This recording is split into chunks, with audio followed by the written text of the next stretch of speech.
Gimomeo idwa luonga kiwanja no. Kuna jambo kuja pale kwa uwanja. Opaki Nyasaye majakedo. Dungo dogne Yesu. Hallelujah.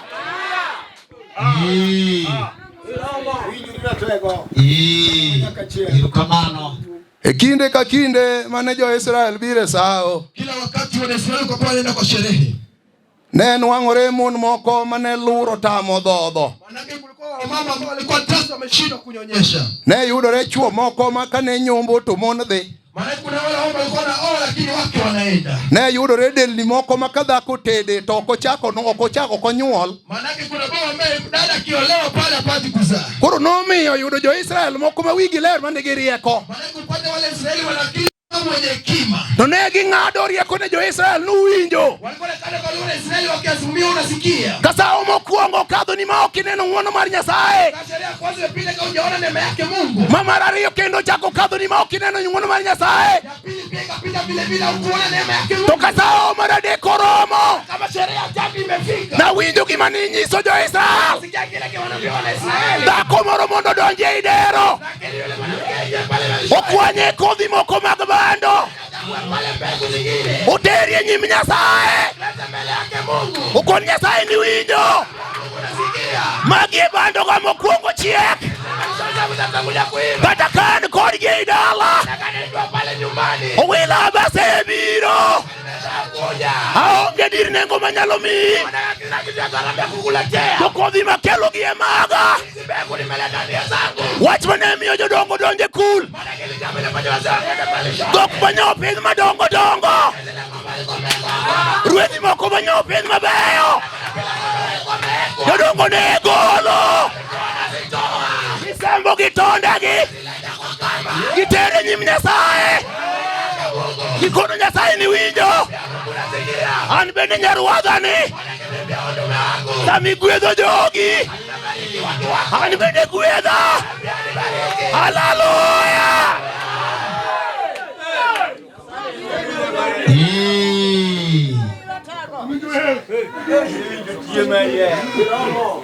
Iwinjo nade? Unasikia vipi?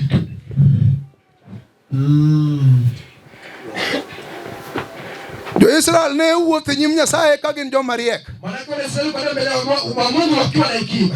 Mane omiyo jaduong' moro ne nyalo donje ikunde magol dhiang'. Ndipo msemikia alikuwa anaingia pale na shona tena ng'ombe wake. Mudhi otere nyim jodolo kowacho go ni winjo jothu.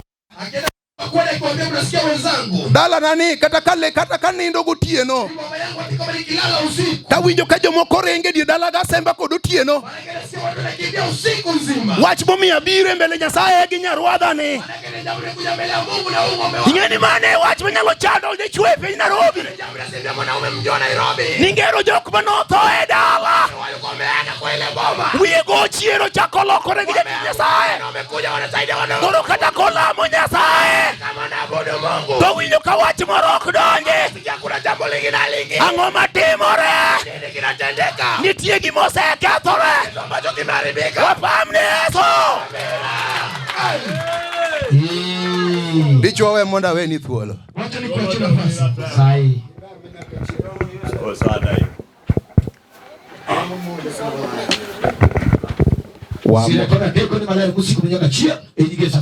Amen. Wamos jodolo ni amen. Amen. Owete mena. Amen. Chokruok duto haleluya. Ase gone Nyasaye erokamano. Sha Mungu shukrani.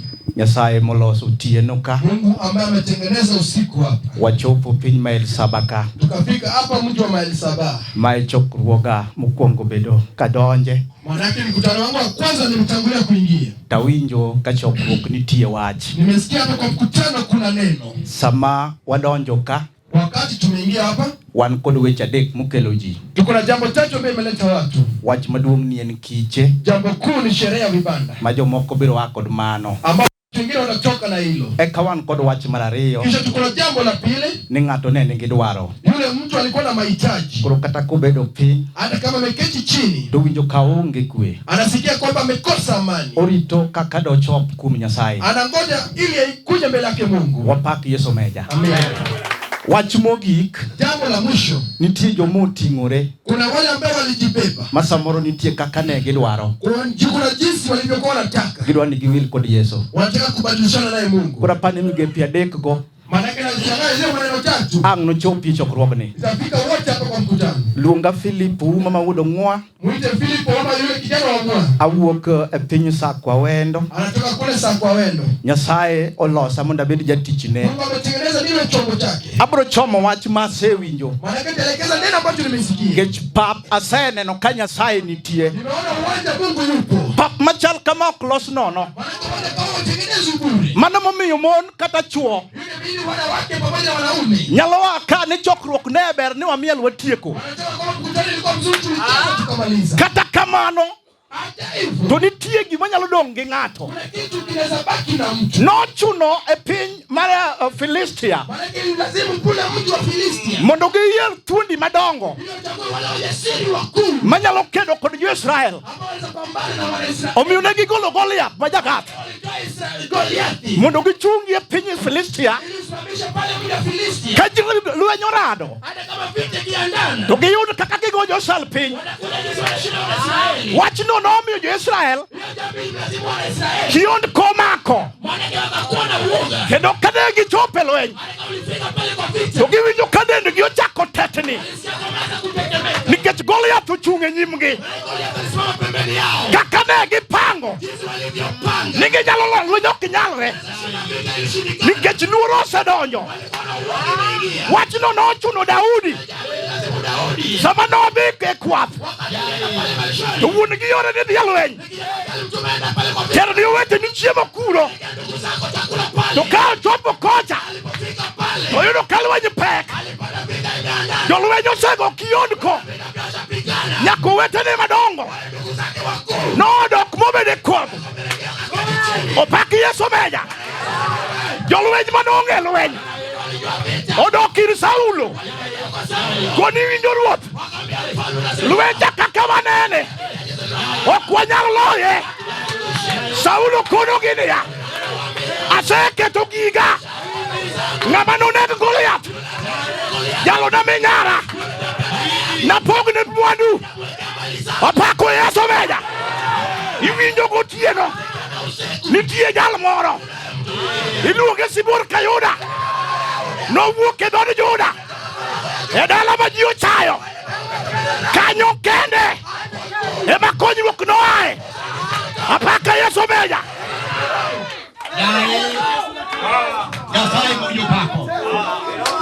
Daudi winjo maka. To kono wadgi ni winjo. Pimna gima Saulo wacho. To sai pimo ne kaka Saulo pimo. To koni winjo. Adwa bi kedo gi Goliath. Jolwenyo chako jare. Aidwaro mondo itim ang'o? Ikijana matini. Wang'eyi gi besruok. Goliath osego lweny. Higni mang'eny. In pok ichopo e lweny. Dok mondo ikwar rombe. To Daudi wacho. Iwinjo. Kata ka kwayo. Kopo ni dubu. Ondiek maduong'. Omonja pap. Mondo mak rombo. To an kod teko mar mako ondiegno. Apako Yesu. Yesu no. Odok kuom Saulo. Okoni ruoth abiro. Adwa ni chaki nuo. Ni wacho ni jal mondo Goliath. Notim ni ang'o? Saulo kone. Iwinjo kijana. Jal monego Goliath. Na minyara makayo. Na pogne mwandu. To Daudi kone. Iwinjo ruoth. E piny Israel ka. Nyaka jo Filistia. Ng'e ni Jehova nitie. Apako Yesu. Apaka mina. Odhiambo sani. Kawuono kelo Yesu. Iluongo meneja. Osana ruodh ng'wono. En ka ng'ato ochung' kode to onge lal. Opako Yesu mina. Opako Yesu ruodhwa. Adwa ni ng'ato mondo bol tol. Ing'e ni paw ni golo odhiambo pek. Somoro ji paro ni yang no yuaye kaka jibi. Wabro lamu Yesu meneja. Adoro bako menyalo bro tole nam. Hallelujah. Hallelujah. Hallelujah. Yuinjo. Petro ki Yohana. Kodi Jakobo. Mago ya utsebedi. Iwe ile ukutanda. Samaki bilupo. Utie no mangima. Togi ya nono. Ukinyi kapinyoru. Gichako luokotonde. Jakobo kone Jakobo Yohana. Iwinjo mera. Nima wuto nono. Togi ni chiga nyual. Chimo onge. Anadok nango. Tuje sabadi. Yohana ma utsebedi. Kone ni winjo. Wageni Petro. Samone gi mama tin. Kichene madar mapile. Uge kakana mchalo. Wabro temo kendo. Kachingo chakodok. Wewe wabedika. Kusama gilu okotone. Kageno serumu. Geno selala. Gilu okogogo. Gipoka Yesu biro. Ajabu nyono mos. Onyono mos. Samo jopo. Toluongo Petro. Wuode Jona. In kanye. Petro kone. Wan kai. Wase wuotho. Wase geno. Kata kamano. Wanono. Hallelujah. Hallelujah. Ukone ne ya. Yuinjo. Doge. Adamu kodu. Do Petro kone. Ivinje puonj. Ok chikwa. Mondo wadoge nam. Odi uchien. Na mobi utieno. Kech mane chik. Do Yesu kone. Yuinjo mera. Adwane doge. Opako Yesu. Opako Yesu. Okokone ya. Petro wuoyo. Yuinjo Yesu. Japunja se winjo. Kaine miwacho. Abro doke nam. Kaine miwacho. Abro doke nam. Kaine miwacho. Abro doke nam. Yuinjo. Yuinjo. Samanegi dok. Samanegi dok. Tu Yesu timo. Gogo manegi bolo. Ekut mandiwa. Kabare chok bedega. Kane madach nobire. Madongo dongo. Gichako yuayo. Petro yuayo. Oyuayo matin. Oyuayo. Gimoro kone ya. Tukawuna makamo. Bina mako chumbe. Mane waindo wayo. Ediyo na madongo. Opejo redi ya. Jakobe ngomo mako. Hallelujah. Manoye. Manoye. Manoye. Manoye. Yuvinjo. Wach Yesu. Achiel kende. Achiel kende. Nyaloloko. Gik mose kete. Amina. Amina. Amina. Amina. Wach achiel. Wach achiel. Wach achiel. Nyalo keto. Gik madongo. Mwasigo se keto. Wach hallelujah. Wach hallelujah. Yuvinjo. Petro yuayo. Uyakoni. Oyuayo matin. Wadok chien. Uwinjo kapek. Mano yie. Gimoro biro maduong. Opaki Yesu. Adwani underline. Wach no sane. Yesu kone. Dogie nam. Doga kendo. Ade mase wacho. Du Petro wacho. Kaine mi wacho.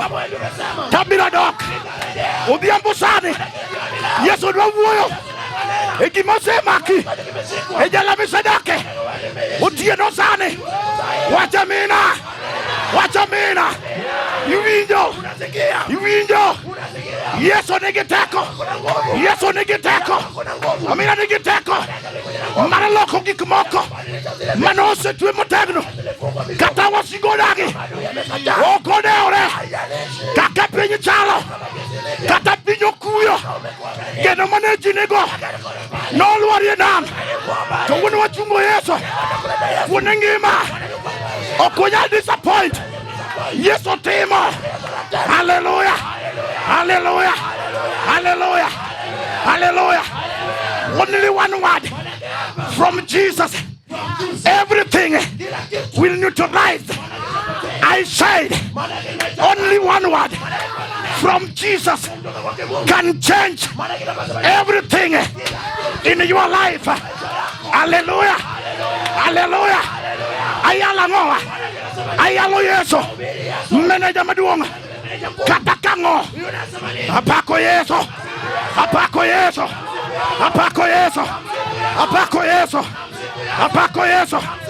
Erena mudong. Manose binjo. Upejere ya. Kaya so biro tieno. So wuko na nade. Ene wachi mabisi yamo. Ibinjo de chuo kamibede. Okoda oregi matimara. Ibinjo da ko kamentie. Okoda oregi kamentima. Yeso di tiere. Alungo meneja maduong. Alungo kunangema.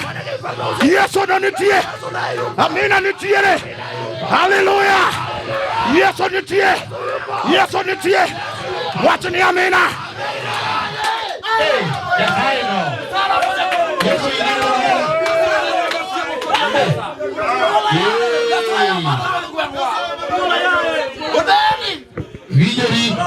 E piny Israel nitie ya wuya ngwen ma jodho kech maduong' obede pinyno ji nochamo punde magitieko te koro gibedo ageng'a giloso chamo mag mine migole nyithindo tichamo oyudo jodho ang'wen kane kanyo sama ne gibede pacho joga konu winjo ok nubed kama watie nikech dho osemako ya wuya ang'wen go goloko e oko mar dala tiwinjo godhieno sama Yesu chako wuoth nyaka wasigu manosebedo chako mana kirni joka koni winjo wan kata kose riembwa to wan kod Yesu maneja wan ka jaburu dho ng'wono Yesu biro timo ng'wono Yesu biro timo ng'wono awachang'o gotieno awachang'o gotieno awachang'o gotieno sama yawuoyi kodhi to ginokel yare olorne gi rangache gichako bedo piny wakoni niya dho nochamo tielo mochalo garungu makanyono piny to beno go rungu piny gibedo piny mos keto dondgi weche chien osetamo dho osechamo dondgi gionge gima ginyalo timo to kono tieno iwinjo tieno kech biro nego waka nikech oseriembwa oko wadwa ni mondo wariwre wamany yie mang'ongo mondo waluong Nyasaye onyango kone iwinjo chola awinjo wi mochieno wacho ni kare wamany Nyasaye kama ne gibedo to gisemako lwetgi iwinjo kako be okoni wabiro chunga sama ne giluongo Yesu to gichako chung malo to gimoro chako biro kaka piny chako yiegni sama nonyango nyono piny to piny ochako tetni. Hallelujah. Onyango nyono piny nikech chiene chala rungu jok mane e dala ochako go koko iwinjo wasigu biro apako Yesu mwandu mane gikano giringo giwe chien onyango gini kabiro kech Yesu setimo giyudo ka chiemo thoth awuoyo nade iwinjo dichuo ma Yesu no nyalo kodi loka kata ni setemo mageno serumo to Yesu kobiro iluongi amina jakoda mula en kende mnigi lot wapako Yesu meja wapako Yesu meja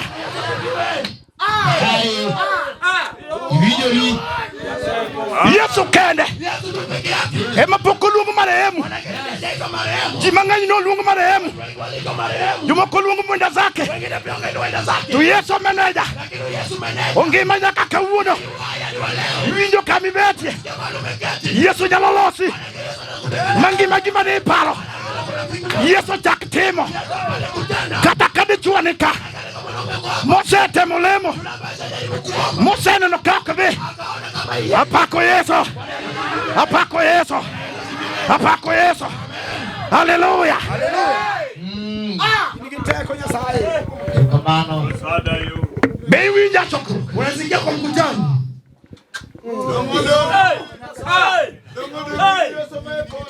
Bewi ja chokro gani?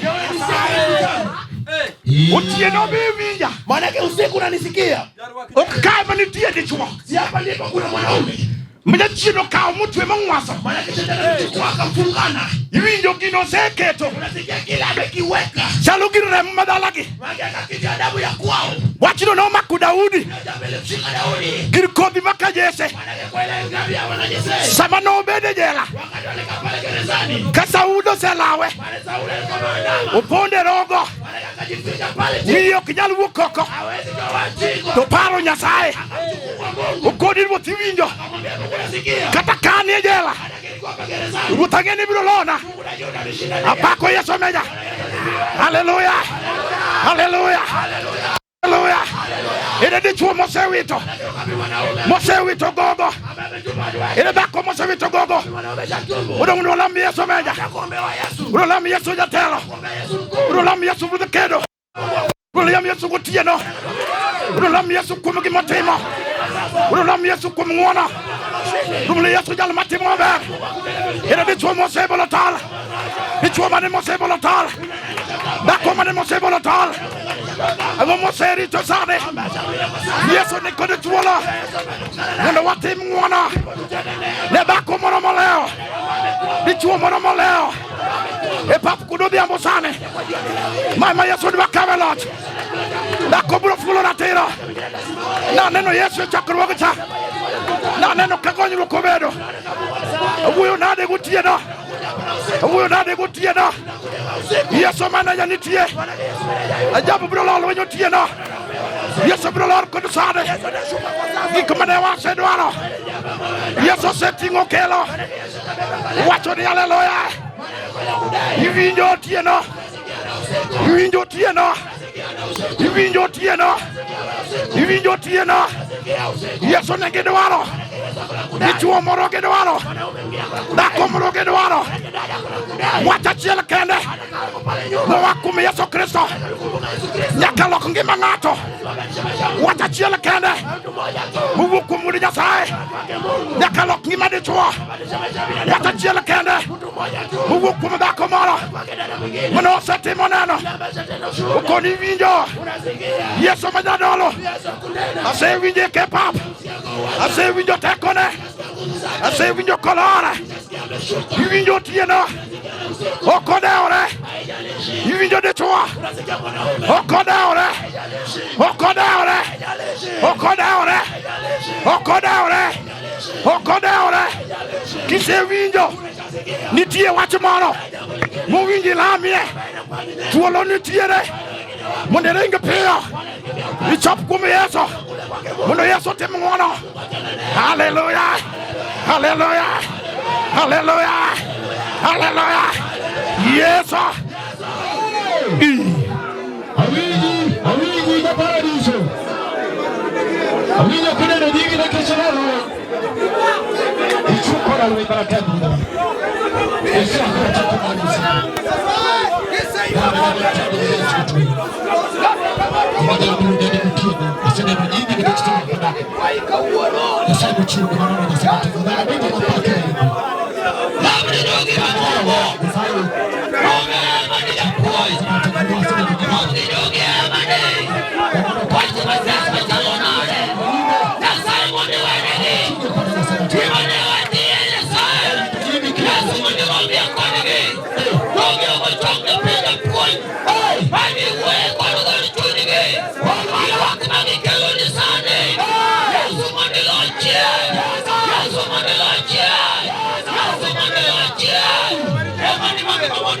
Yes.